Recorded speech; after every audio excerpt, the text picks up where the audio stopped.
Hello everyone, this is Zero. I just wanted to go over the new patch 3.12 for League of Legends Season 3 today.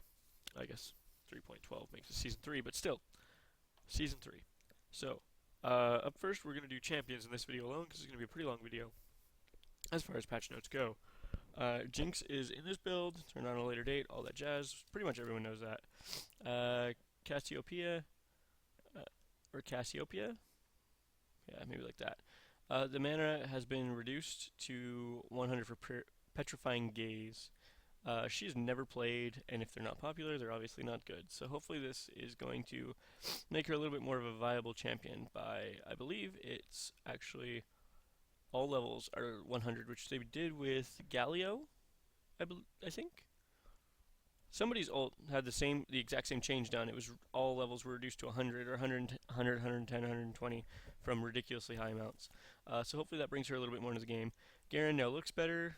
Wouldn't have been my first choice. Sivir definitely needs a rework, but it's there, so you can check that out. I believe it's linked in the homepage when you log in. It's not really that exciting. Now here's the ones that actually really affect things. Katarina is already a really commonly played champion, a really good champion. I haven't played her, but I've played with and against her a lot. And I do know that Death Lotus is a really important ability. And if it lands on you, she's going to pentakill your face. So what they've done is, in the context, it talks about how they wanted to make it kind of more of an important part of playing, where you really want to cancel her ult, because if you don't, it's going to get ugly fast. So what they did was they increased the damage, removed the channeling period, or not channeling period, the cast delay, and increased the channeling period. So should be really interesting. The cooldown was reduced too, but that's not as big a deal. I mean, obviously it's a big deal, but not as much. It's 5 seconds at level 3, so it's only 45 seconds now, which is quite often. But it makes this as one of those things that once you see it, you have about a second to react before you're going to be in some serious trouble. So it's going to make it interesting that way. And that's really the only change, is to Death Lotus. That's it. That's the only change. There's a few changes, like it does more damage. You get 100% scaling, or 200% scaling on ability power, and 300% scaling on bonus attack damage. So that can get really scary, if I understand that properly. Maybe not. Oh no, it's been increased, by 2.5 and 3.75, so that's going to be crazy. So enough about Katarina. You will see that today. If you log in and play, you'll see this one, and you'll get to experience it firsthand and see what you think. Now we'll move on to Lucian. So Piercing Light's hitbox had an issue where... Oh no, wrong one. Sorry guys. Piercing Light's hitbox width was reduced slightly, so you can't just hit everything with it. It's reduced from, I believe, 120 to 100. Yeah, as a summary. So actually, we'll skip the summaries. I think that's kind of silly. So we'll go right into general. Or nope, that doesn't matter. Light Slinger. So Light Slinger's target, if it dies after the first shot, or from the first shot, or in between, the second shot will now always attempt to find another target. There was a bug where it just did that randomly, like you wouldn't kill it and it would hit another minion or champ or something. And so what they did was they just used that to their advantage, and now it has a feature where if it misses, or if something else kills it or you kill it, the second shot isn't wasted now, so it'll hit something. And it does prioritize. It's not going to shoot a champion under a tower, and I believe it doesn't interfere with last hitting. So that'll be interesting to see how that plays out. Although you'll really have to be paying attention.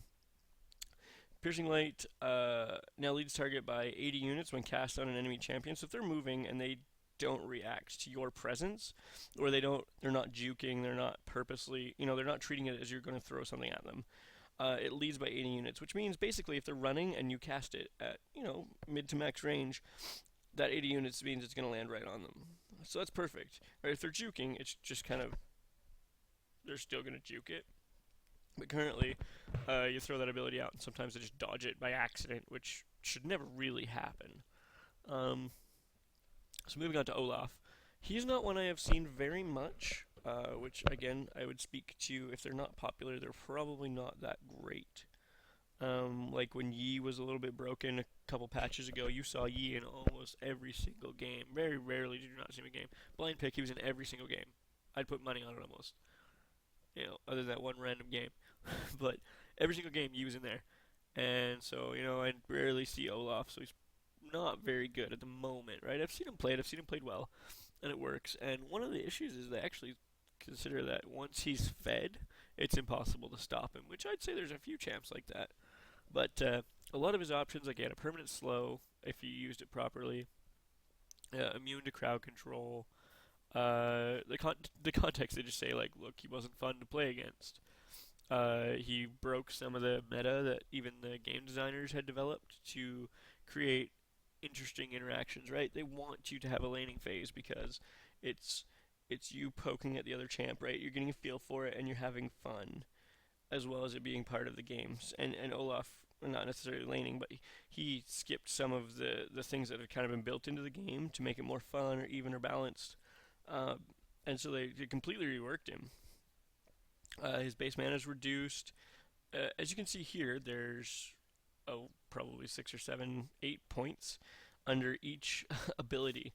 So I mean, it is a complete rework, and I do not play Olaf, and so I read it, and it's interesting. I would encourage you to come read it. I will link in the description to this page. Come read this one because there's a lot to it, and I don't want to do it injustice by somebody who's never played Olaf trying to understand all of the changes because I haven't played with him enough to know what all of this is going to mean. So come check it out. I'm sorry, I'm just not going to BS my way through it. Ryze, I have played. He's really fun. So let's get into him. He base movement speed is increased by 5. He now has an improved basic attack mechanic, so that it's more responsive.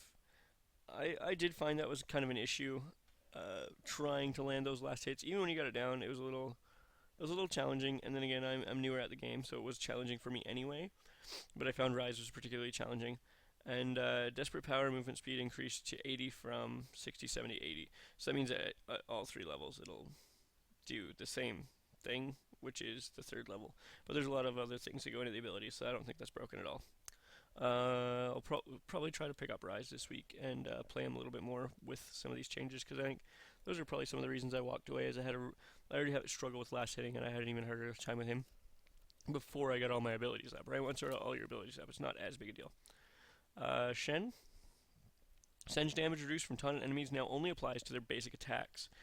Previously reduced all physical damage. So if their ability was physical damage, it reduced it, which to me doesn't really seem like a fair ability, because it's kind of like having armor versus magic resist, except for your armor can be ridiculous and they can't attack anyone but you.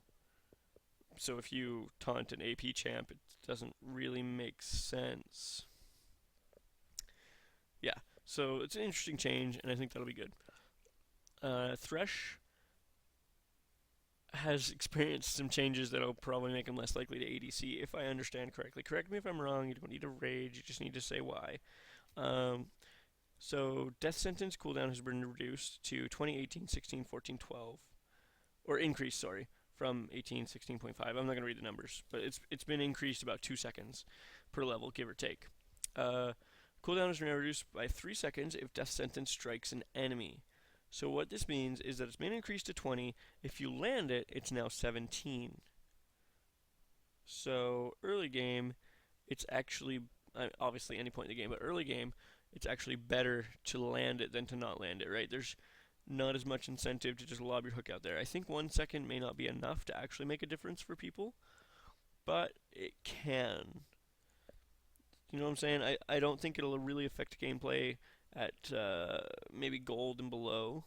As you get up into platinum and challenger, they might start to use that mechanic more. But at my level of play, definitely it's not something, because Thresh does throw out just a lot of death sentences, and so it'll be interesting to see how that works out. And Flay, this is a good one. Passive basic attack wind up damage now only grows when Thresh's basic attack cooldown completes. So he's not actually gaining a little bit of that passive increase between auto attacks, just because he can auto attack the same minion and he'd get a little bit of the passive. which didn't make any sense because the passive was you're not attacking. So, also interesting, and if I misunderstand this one, let me know. His passive isn't one I've studied overly much. So that is all the changes for the champions. We've looked over everyone. Thanks for watching. I'm always looking for feedback. I am sure I said a couple of things wrong. I tried to skip Olaf, which I feel bad about, but I also did not want to just spew a bunch of garbage. So hit me up if I've done anything wrong. Just post a comment. Let me know. I will either go back and fix it or add an annotation or maybe just a sad face on that part of the video. Who knows? So I look forward to you guys correcting me, and I hope the parts that are correct, which I hope is most of it, is helpful to you. And questions, comments, trademarks, as always, throw them down below. Subscribe, like me on Facebook, and I hope to play with you soon. Have a wonderful day and enjoy patch 3.13. Did I announce the wrong patch? I feel like I may have announced the wrong patch. I don't know, but I love you guys. Bye.